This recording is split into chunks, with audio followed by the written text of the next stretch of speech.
제7장 연습 문제를 같이 풀어보도록 하겠습니다. 1번 다음 물음에 답하시오.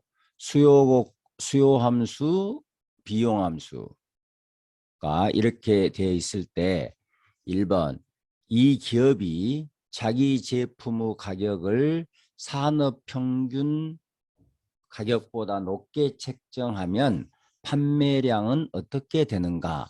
이게 수요 곡선인데 이게 자기 제품 가격이고 이게 산업 전체 평균 가격인데 이 가격이 높아지면 여기에 마이너스가 있으니까 판매량이 줄어든다. 이렇게 답하면 되겠습니다. 2번 이 재화의 생산에 규모 경제가 있음을 보여라. 규모 경제라는 것은 에버리지 코스트 커브가 생산이 증감에 따라서 감소하는 거죠. 그러니까 코스트 커브를 생산량 Q로 나누는 것이 에버리지 코스트 커브인데 여기서는 지금 생산량을 Y라고 했으니까 이 C를 Y로 나누면 되는 거죠. 그러면 YF 플러스 C 이게 지금 에버리지 코스트 커브가 되겠고 자 그러면은 생산량이 증가하면 증가할수록 이게 이제 고정비용 상수인데 생산량이 증가할수록 여기서 보면 생산량이 증가할수록 에버리지 코스트 커브가 하락한다는 걸 알 수가 있습니다. 그래서 이 것 자체가 규모 경제가 있음을 보여주고 있다. 이렇게 답하면 되겠고요. 3번 두 나라가 무역을 하면 왜 시시곡선의 기울기가 완만해지는가?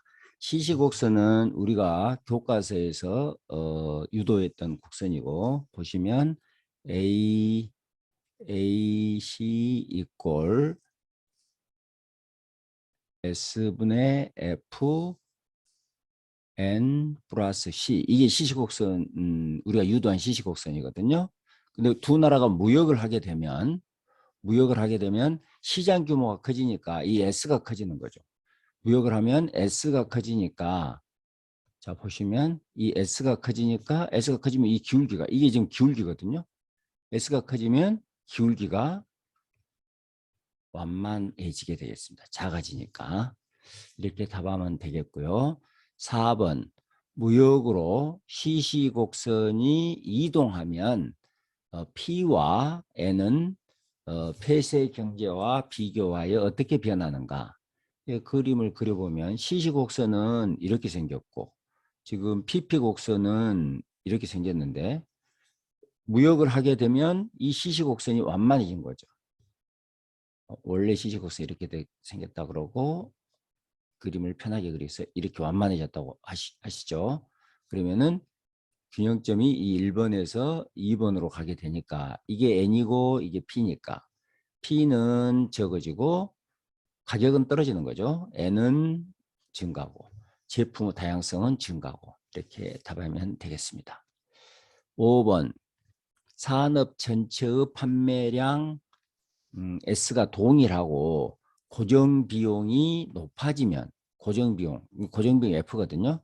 F가 커지면 제품의 가격과 산업 전체의 제품 수가 어떻게 변하는가.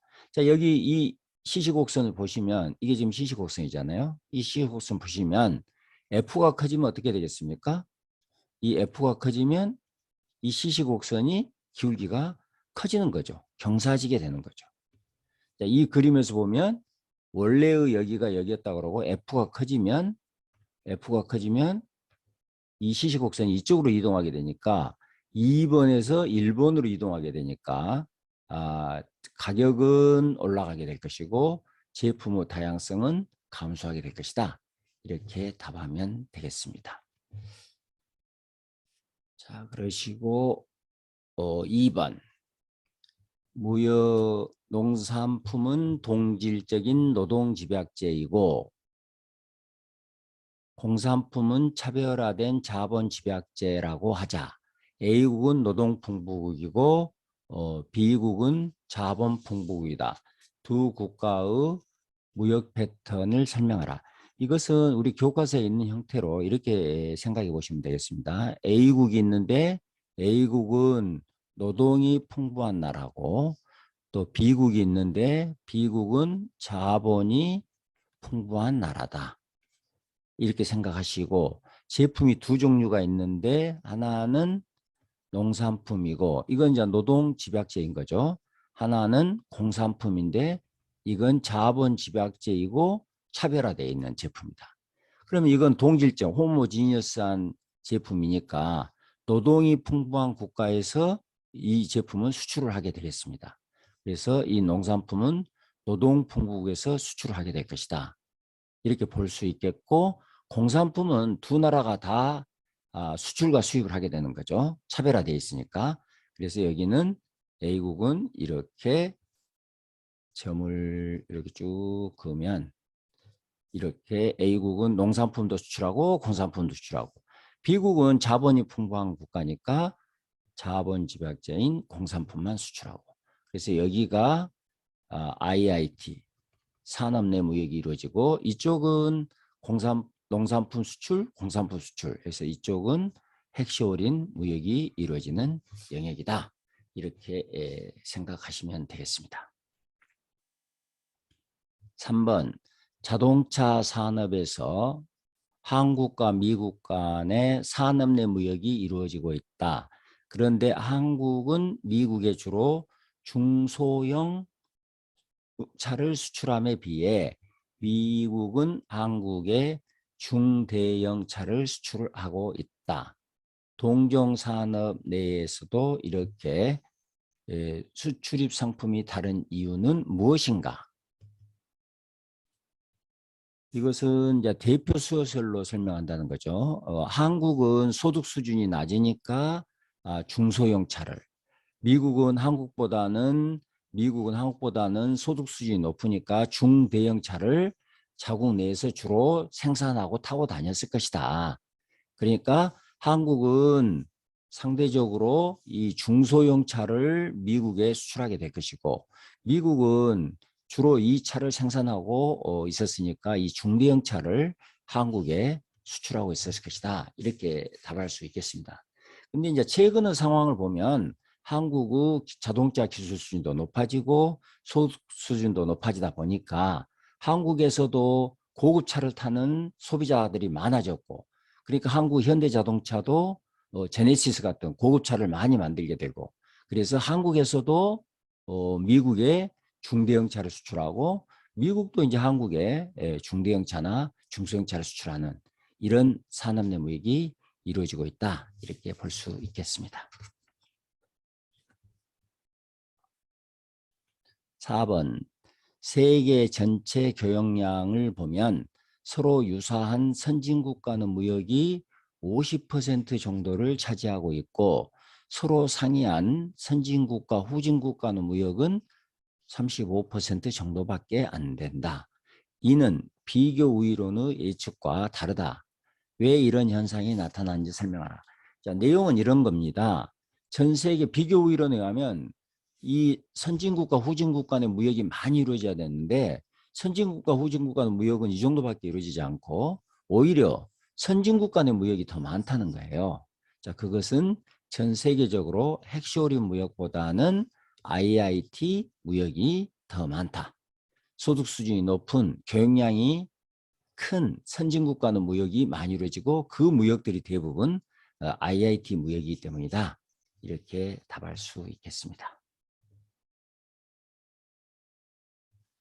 5번 실리콘밸리에는 IT 산업이 집중되어 있고 충무로에는 영화 산업이 집중되어 있다. 왜 이런 산업 집중화가 이루어지는가? 왜 클러스터가 형성되는가 하는 이야기가 되겠습니다. 이건 이제 교과서에 우리가 정의된 내용인데 여기 정의된 내용을 같이 읽어보도록 하겠습니다. 특정 지역에 유사 기업이 집중하면 외부적 규모 경제가 발생하기 때문이다. 이 외부적 규모 경제 때문이라는 거죠. 기업이 집적되면 왜 이런 외부적 규모 경제가 발생하는 거예요? 기업이 집적되면 특화된 노동을 낮은 비용으로 이용할 수 있고 특화된 노동을 이용할 수 있다는 거죠. 두 번째는 특화된 장비를 이용할 수 있어요. 특화된 장비와 시설을 낮은 비용으로 이용할 수 있고 그다음에 이제 세 번째는 이 업종에 관련된 지식을 쉽게 습득할 수 있고 지식 확산이 쉽게 이루어진다는 거죠. 이런 장점 때문에 외부적 규모 경제가 발생하고 있다. 이러한 세 요인으로 인해 외부적 규모 경제가 발생하여 기업의 생산비가 낮아진다. 이렇게 정리하면 되겠습니다. 6번 EEC의 경제통합으로 EEC 내 무역은 세계 무역보다 2배 이상 빠르게 증가했다. 1950년대 이야기가 되겠습니다. 무역의 확대는 산업의 재배치를 필요로 하기 때문에 국내 산업 간 갈등을 유발하게 된다. 그러나 EEC 내 국가 간 갈등은 예상보다 크지 않았다. 그 이유를 설명하라. 예를 들면 A라는 산업이 있고 B라는 산업이 있는데 A라는 산업과 B라는 산업은 노동이나 자본의 사용량도 다르고 기술 수준, 사용하는 기술도 다르고 그렇기 때문에 이 산업이 위축돼서 이쪽으로 가야 된다거나 이쪽 산업이 위축돼서 이쪽으로 가야 된다면 갈등이 심하겠죠.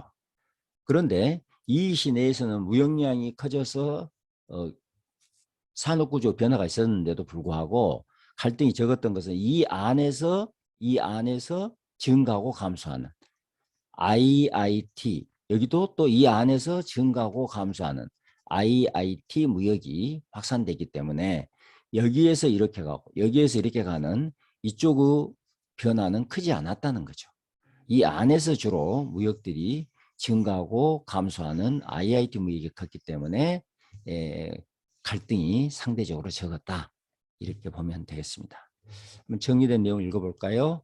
이 시내의 국가들은 유사한 국가들로 무역 확대가 주로 산업 내 무역의 형태로 이루어졌다. 산업 내 무역의 확대는 동종 산업 내에서 기업의 재배치가 이루어진다는 점에서 산업 간의 기업을 재배치하는 산업 간 무역보다는 갈등이 크지 않다. 7번 관양항이 자연적 입지 조건도 좋고 이용 비용도 낮음에도 불구하고 선박회사들은 주로 부산항을 이용하고 있다. 관양항이 입지도 좋고 사실 이용 비용도 낮다고 그래요. 그런데도 많은 배들이 부산항을 이용하고 있단 말이에요. 관양을 이용하지 않고. 그 이유를 설명하라. 외부적 규모 경제 때문이라는 거죠. 여기 읽어보시면 외부적 규모 경제의 차이라고 할 수 있다. 광양항에는 항만 이용에 필요한 서비스 업체가 충분히 집적되어 있지 않고 반대로 부산항에는 항만 관련 서비스 업체가 집적되어 있기 때문이다. 자, 또 이런 이유도 있겠습니다. 광양항에는 부산항에는 광양항보다 화물량이 많아요. 그러니까 배가 언제든지 가면 거기에서 또 화물을 싣고 이렇게 나올 수 있다는 거죠. 근데 광양항은 거기에 준비되어 있는 화물이 없기 때문에 그냥 갔을 때 빈 배로 나와야 될 가능성이 있다는 거죠. 그래서 부산항에는 화물량이 많아 선적 가능성이 높기 때문이다. 이런 이유 때문에 배들이 비용이 좀 비싸더라도 부산항을 이용하고 있다. 8번 한국의 산업 내 무역은 지난 30여 년간 꾸준히 증가하고 있다. 특히 한국의 산업 내 무역은 대상 국가별로는 선진국가 무역에서 그 비중이 크고 산업별로는 제조 무역에서 그 비중이 크다. 이러한 분석에 대해 논평하시오. 간단하죠. 한국의 산업 내 무역을 우리 교과서에서 보면 이렇게 꾸준히 그 IIT 인덱스가 산업 내 무역 지수가 증가한다는 걸 볼 수가 있는데 왜 증가하는가 봤더니 선진국가 무역에서 많이 증가하더라고요. 왜냐하면 선진국가 무역에서 제품 차별이나 규모 경제가 이루어지고 그 국가와 무역에서 산업 무역 비중이 클 수밖에 없죠. 또 그다음에 산업 무역은 농산품보다는 원자재보다는 제조 부분에서 왜? 제조 부분에서 제품 차별이나 규모 경제가 많이 이루어진단 말이에요. 그래서 제조 무역에서 많이 이루어지고 또 선진국가 무역에서 많이 이루어지고 있다. 이렇게 보시면 되겠습니다. 9번 다음 서술의 진위를 판정하고 논평하시오. 규모 경제가 있는 경우에는 생산량이 많을수록 단위 비용이 하락하기 때문에 큰 나라의 가격이 작은 나라의 가격보다 낮아질 수밖에 없다. 따라서 큰 나라가 무역이익을 전부 가져가게 될 것이다. 꼭 그렇지는 않죠. 뭐 그런 측면이 있기도 하지만 그렇지 않은 측면도 있다는 거죠. 자, 이게 답을 한번 같이 볼까요? 우리가 세 가지 경우를 생각해 볼 수가 있겠다. 첫 번째 경우는 동질적인 재화의 경우에 어떨까? 두 번째는 차별화된 제품의 경우에 어떨까? 세 번째는 외부적 규모 경제가 있을 때 어떨까? 동질적인 재화나 외부적 규모 경제가 있는 경우에는 큰 나라의 제품 가격들이 당연히 낮아지기 때문에 큰 나라만 수출을 하고 작은 나라는 수출을 못하는 그런 경우가 나타나게 되죠. 하지만 두 번째 경우 제품 차별이 되어 있고 내부적 규모 경제가 있는 경우 산업 내 무역의 경우죠. 이 경우에는 양국에서 모두 차별적인 재화를 생산하여 서로 교환하는 산업 내 무역이 이루어지게 되겠습니다. 그래서 이제 두 번째 경우에는 첫 번째, 세 번째 경우에는 큰 나라가 수출하게 될 가능성이 높고 두 번째 경우에는 작은 나라도 큰 나라와 같이 서로 주고받는 이런 무역이 이루어지게 되겠습니다. 2번 광주 기아 자동차 공장은 부품의 30%만을 지역 내 기업에서 조달하고 나머지는 경인 지역이나 영남 지역에서 조달하고 있다. 타 지역에서 부품을 조달하면 추가적으로 먼 곳에 조달하니까 물류 비용을 부담해야 하므로 지역 내 부품을 조달하면 비용을 줄일 수 있다. 꼭 그럴까요? 그렇지는 않죠. 그 이유는 뭡니까? 여기 영남 지역이나 경인 지역은 자동차 단지가 커서 거기에서는 규모 경제가 발생하고 규모 경제가 발생하니까 광주 지역에 있는 공장보다는 제품들보다는 단가가 낮아서 물류 비용을 지불하고도 가격이 더 낮아질 수가 있는 것이죠. 그래서 이것도 규모 경제로 우리가 설명하면 되겠습니다. 3번 개방 경제를 택하고 있는 서구 자본주의 경제의 소비자는 개방되지 않은 사회주의 경제에서의 소비자보다 품질이 차별화된 다양한 제품을 싼 가격에 소비한다. 당연한 이야기죠. 우리가 개방을 하게 되면 앞에서 배웠듯이 개방을 하게 되면 가격은 하락하고 제품 수는 증가한다는 걸 볼 수가 있었지 않습니까?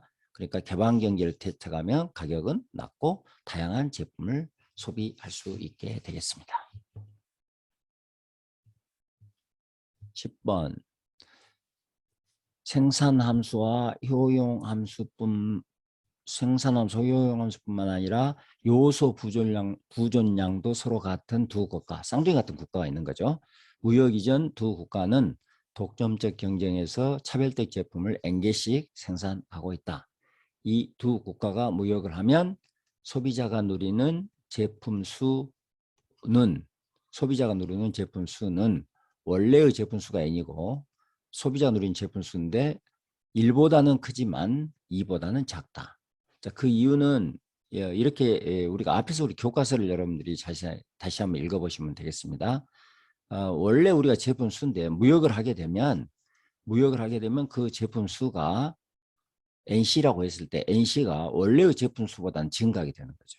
그런데 이것이 두 나라의 제품 수를 전부 합한 것이 2배잖아요. 2배보다는 적더라는 겁니다. 왜 적은 거는 한 기업이 생산하는 생산량이 많아져요. 많아지니까 단가가 떨어지는 거거든요. 그럼 한 기업이 생산하는 생산량을 많기 위해서는 기업 수가 줄어들 수밖에 없잖아요. 그래서 2개를 합한 것보다는 적다. 이렇게 답하면 되겠습니다.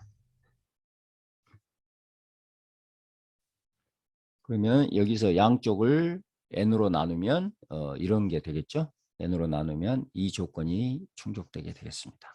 이 조건이 n으로 나누면 이게 이렇게 n으로 나누면 여기는 1이 되고 여기는 2가 되니까 이 조건이 된다고 보면 되겠습니다.